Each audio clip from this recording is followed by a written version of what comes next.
Okay, so here is what a bad idle air controller, solenoid, whatever, sounds like in an SRT4. So we're going, everything seems fine, and then you get to a certain spot where it goes to like 2,000 RPMs and doesn't stop. So I don't have my foot on the gas at all, and it's still going at 2 grand. Now it's freaking raining. Sorry for the bad camera work. It's hard to drive a standard and use a camera. So I'm using the brake here. It's still in gear. My foot is not on the gas at all. It's still going. And it will do this behavior until you get to a stop. It will be revving until you stop. So let me try it out here. So I'm going to pull off to the side of the road, clutch out, and our speed is down to 0, and then it starts coming down. Now it'll probably blip around a little bit, but freaking annoying. That engine light's on because I unplugged the IAC, idle air controller, and the car won't even stay on. You gotta like triple foot it to drive the thing. But see how it's blipping all around and being weird? I have a misfire problem that I'm figuring out, but right now my idle air controller is completely effed in the B. So let's fix it. Let's go pop the hood of this schmecksy car. Your idle air control, if it's in a stuck open position, which mine is, then what happens is as soon as you start moving, the computer goes, oh, the car's in motion. Let's take the map sensor reading, so the airflow sensor reading, map or MAF, and let's calculate that against how much gas and fuel is going to be needed to keep moving. So if you're not moving, the car comes down to a decent idle, assuming you're in the stuck open position. If you start moving, it'll just 2.5 grand. It'll just always be at 2.5 grand until the speedometer says 0, and then it'll start coming back down. So it's kind of a weird thing, and it's all computer problem. If you disconnect the controller, some vehicles it will continue to run without it. You unplug it, but on this one it absolutely does not. It's right here. This wire right here is the idle air controller wire. As I mentioned before, we're taking that off and run the thing. Right in here, this little cylinder is our problem.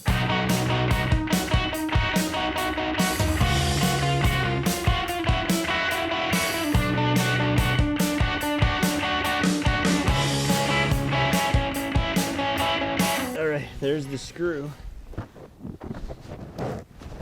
It's good. It's good. Okay, it's like freaking in there. Wow, is that dirty AF? Wow.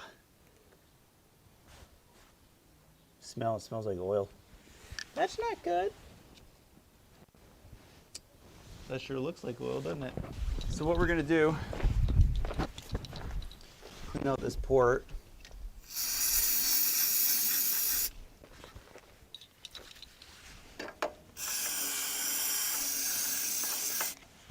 Just brake cleaner so it'll burn off. Probably evaporate before you even start this stupid thing.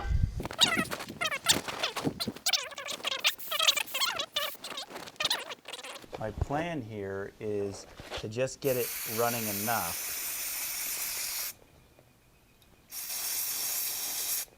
that I can use it until my new solenoid comes in.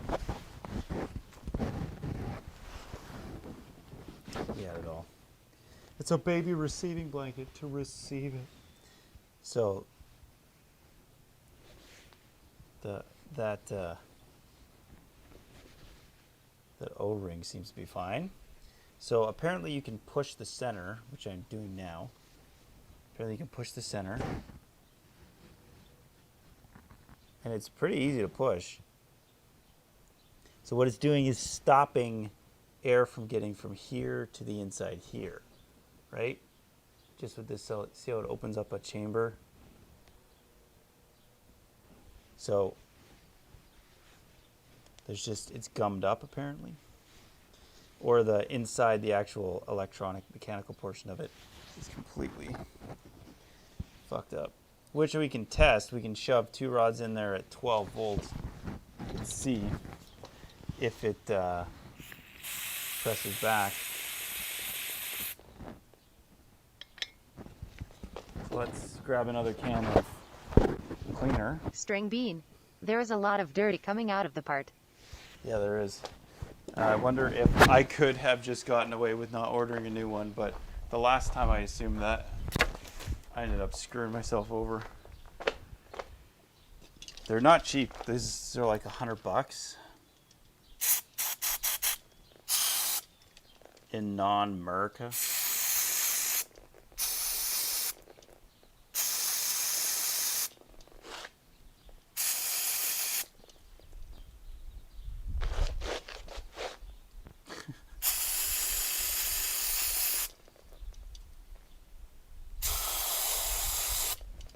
So I already did a resistance check, and the resistance came up with about 1200 ohms. So that seems to be a relatively decent amount of resistance. I'm essentially dumping fuel into this thing.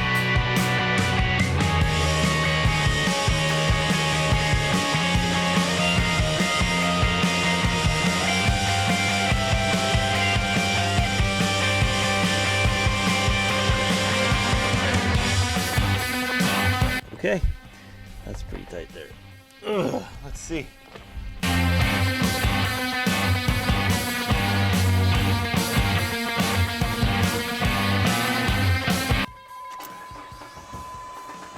Well, it doesn't want to start at all.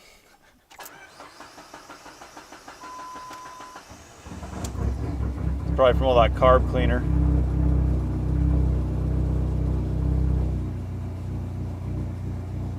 Wait a minute.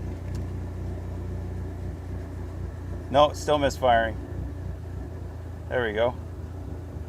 So let me move it back and forward.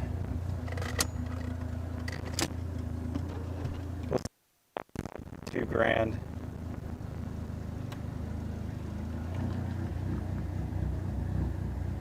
No, it does not. So we have temporarily fixed our AC or IAC. This thing will be revving right now. Let's do this.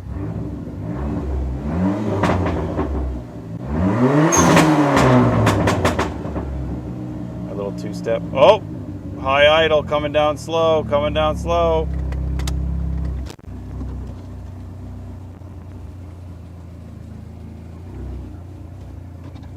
Just putting through its paces right now, trying to see if it'll freak out again. Nope, I think we did it. I think we temporarily fixed our IAC. Whew. Thank you all for joining. That's that. I'm glad that I was able to temporarily fix it. Now we're going to wait for the good one to come in the mail, and I'll install it, and that'll be that. The reason why I'm still doing it is because when a solenoid starts to go, it's gonna go. It's just a matter of, I don't even want to say time. It's a matter of, a few weeks, and I gotta clean it again, and it's just touchy. So I'm not even gonna bother with it. I'm just gonna change it, and that'll be that. So thank you all for joining. See you next time. Ciao.